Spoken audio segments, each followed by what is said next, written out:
BTS yung nag-start sa akin na mamulat sa idol or groups. And then I fell in love with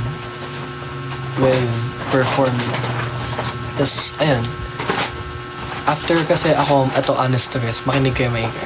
After ko matouch sa idol, sa BTS for example, and SB19, silang dalawa talaga.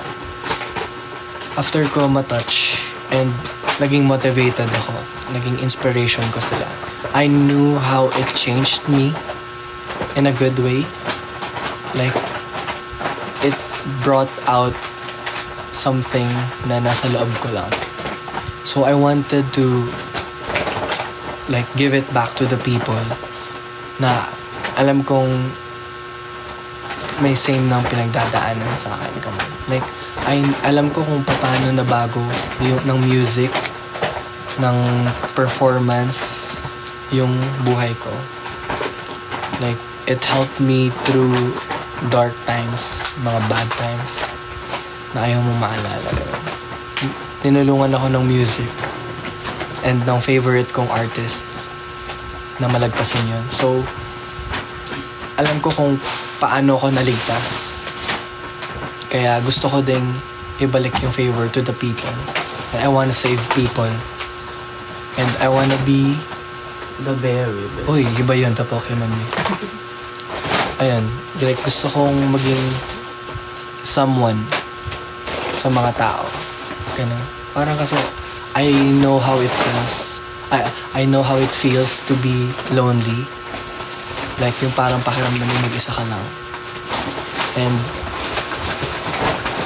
yung music and my favorite artist, naparamdam nila sa akin na hindi ako mag-isa. Ganun.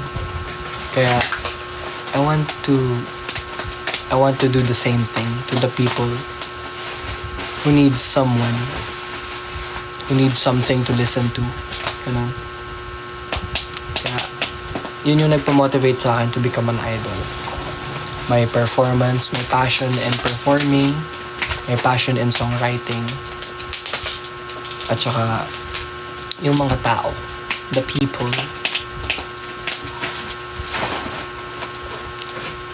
Nakakalungkot kasi guys, sobra, as in like, I have high hopes for the people sa mundo natin. Like, imagine a world na sobrang saya lang, sobrang happy ng mga tao.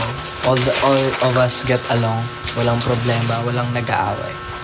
I mean, it's impossible, pero yun yung pangarap ko. Like, I want peace for everybody talaga. Peace on our hearts, sa isip natin. Yun yung gusto ko. Sobrang laki ng tiwala ko sa tao talaga. Na someday we would reach that time na we will just all get along. Kumuha ka ng version mo na Diyosa. Paano ka po nag-audition? So, Kumu, yun sa Kumu. Mayroon silang may show na magaganap sa TV5. Top Class. That was 2022. Nag-audition ako through Kumu. Nag-submit ako ng video, tapos natanggap ako.